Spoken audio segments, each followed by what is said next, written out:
What is happening right now in Sokoto State is one of the most serious security developments Nigeria has seen in recent times, and it's something everybody needs to understand clearly, without confusion or fear. This is not rumor. This is not social media talk. This is a confirmed military situation involving Nigeria and the United States. According to official military updates, Nigerian troops, working together with the United States forces, carried out a coordinated air operation against a known terrorist hideout in Sokoto State. The area affected is Tangaza local government area, and specifically deep inside the forest zone, where these groups have been hiding and moving freely for a long time. Now pause here for a moment. If you are watching this video and you want clear, simple explanations without drama, please like this video and subscribe to the channel. It helps the channel grow and it helps more people get correct information. Like and subscribe now. The operation happened around Christmas period on the 25th of December and continued into the early hours of the 26th. Intelligence reports had shown that members of the Lakurawa terrorist group were moving weapons and fighters along the Gudu axis. This was not guesswork. This was based on tracking, surveillance, and confirmed movement patterns. Because of that intelligence, a joint decision was taken to strike the enclave from the air. United States Africa Command, known as AFRICOM, provided aerial support, while Nigerian forces handled ground coordination and post-strike assessment. This means it was not a foreign action done without Nigeria's approval. it was a planned joint effort. The airstrikes targeted specific locations inside the Bonye forest, around Waria and Alkasim villages. These areas are not random villages where people are living normal daily life. They are deep forest zones that have been used as hideouts, camps, and movement routes by these armed groups. After the airstrikes, Nigerian soldiers from Combat Infantry Battalion 7 moved into the area early the next morning. When they got there, they found that the forest around the impact points was completely burned and destroyed. This confirmed that the strikes hit the intended locations. Now, this is very important, and please listen carefully. According to military reports, no civilian casualties were recorded during this operation. That means no confirmed loss of innocent lives from the strike itself. This point is very important because misinformation spreads fear very fast. At the same time this was happening, troops from 1 Brigade City 12 stationed at a forward operating base in Kebbi State reported hearing an aircraft sound followed by an explosion. This caught attention because it was along the general flight path of the operation. Later, during patrols in Tambuwal local government area, soldiers recovered parts that looked like engine components and metal debris. Naturally, people started asking questions. Was it a drone? Was it a bomb? Was it something dangerous? Security experts later explained that these items are believed to be fuel boosters from missiles used during the airstrike. These boosters are designed to detach after takeoff. They are not meant to explode on the ground, but they are still treated carefully for safety reasons. Because of that, the military immediately cordoned off the area and called in explosive safety teams to assess everything properly. This is standard procedure. It is about safety, not fear. Now let's talk about the group involved, because many people hear the name Lakurawa and don't fully understand who they are. The Lakurawa group has been operating quietly in parts of northwest Nigeria for years. At the beginning, some communities saw them as a solution to bandit problems. But over time, the group became more violent, more controlling, and more connected to foreign extremist networks. Security reports show that they developed links with Islamic State affiliates operating across the Sahel region. This connection made them more organized, better armed, and more dangerous. They started enforcing harsh rules, attacking villages, and using forest areas as safe zones. Sokoto, because of its location and border access, became one of their strong areas of operation. This joint airstrike was meant to weaken that structure, disrupt their movement, and send a clear message that these forest camps are no longer safe. Now, reactions from local communities have been mixed. Some residents reported hearing loud sounds at night and seeing flashes in the distance. That naturally caused fear, especially for people who didn't know what was happening. But local authorities later reassured residents that the operation was targeted, controlled, and not directed at civilian areas. The Sokoto state government confirmed that no civilian harm was reported. Political leaders from the region also spoke up. They explained that this operation should not be misunderstood as a religious or ethnic issue. It is purely a security operation against armed groups threatening lives and stability. This point is very important. Wrong interpretation can cause unnecessary tension. This is about safety, not identity. Now let's be very honest. This operation also raises big questions for Nigerians. Some people are asking, why is the US involved? Does this mean Nigeria cannot handle its security alone? The truth is, modern security threats are no longer local. These groups move across borders, share resources, and use advanced tactics. Intelligence sharing and cooperation help respond faster and reduce long-term damage.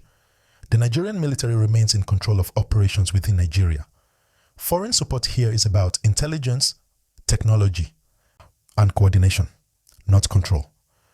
This is similar to how countries work together globally to handle shared threats. What happens next is also important. Military authorities have said investigations are still ongoing.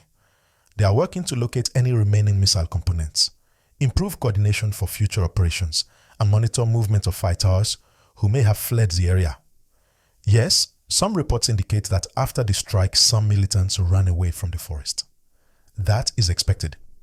Airstrikes disrupt, but do not end everything in one day. Follow-up operations are key. This is why ground troops remain active in surrounding areas. For everyday Nigerians, especially those living in Sokoto, Kebbi, and nearby states, the main concern is peace and safety. People want to farm, trade, travel, and live without fear. This operation is part of a wider effort to restore that sense of safety. What many people don't yet understand is that this Sokoto operation is not just about one forest or one group. It is part of a much bigger picture that has been building quietly for years. The Northwest region has slowly become a meeting point for different armed groups because of wide land space, forest cover, and movement routes that are difficult to monitor. This is not something that happened overnight. For a long time, these groups used fear to control villages. They moved at night, collected food, forced young people to join them, and disappeared into forests where normal patrols could not reach easily. Over time, some of them became more organized and started linking up with foreign extremist networks. That is when the situation changed from local insecurity to something more serious. This is why intelligence became very important. You cannot fight what you cannot see. The information that led to this airstrike was gathered over time. Movement patterns, communication signals, and location confirmations were all studied before any action was taken. That is why the strike was very precise.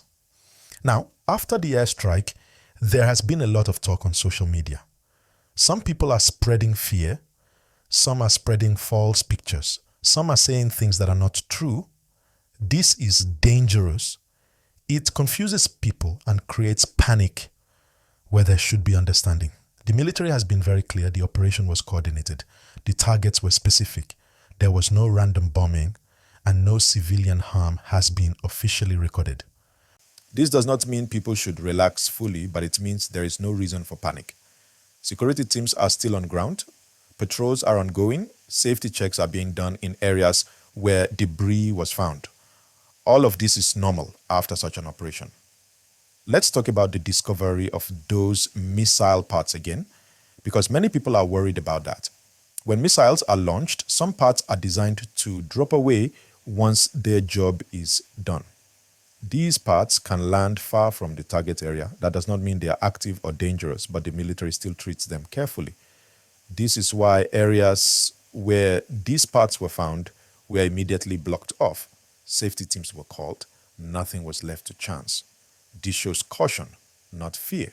Now, one important question many Nigerians are asking is this: will this operation bring lasting peace? The honest answer is that airstrikes alone do not end insecurity. They weaken groups, scatter them, and reduce their capacity. But lasting peace comes from follow-up actions. Ground patrols, intelligence gathering, community cooperation, and long-term security presence are all needed. This is why Nigerian troops are still active in surrounding areas. The aim is to prevent these groups from regrouping or returning quietly. Another thing we must talk about is the emotional effect on people living in these areas. Imagine hearing loud sounds at night without knowing what is happening. Fear is natural. That is why clear communication is important. Authorities have been engaging community leaders and explaining what happened, so rumors don't take over. People need reassurance, not silence. And so far, the official communication has been steady. This operation also sends a message beyond Sokoto. It tells armed groups that deep forests are no longer safe hiding places. It tells them that intelligence can reach anywhere. And it tells communities that security forces are paying attention. But let me say this clearly. Security is not only the work of soldiers. Communities matter. When people share information, when they refuse to support armed groups, when they speak up early, it makes a big difference. Now, some people are worried about Nigeria working with foreign partners. They are asking if this affects sovereignty. This is a fair question. But cooperation does not mean control. Nigeria remains in charge of decisions within its borders. Foreign support here is technical and strategic. Many countries do this quietly. You only hear about it when something big happens. What matters most is that decisions are made in Nigeria's interest and based on protecting lives. As of now, investigations are still ongoing. Authorities are reviewing the operation to see what worked well and what can be improved. This is important because future operations will benefit from these lessons. There is also a focus on preventing collateral issues.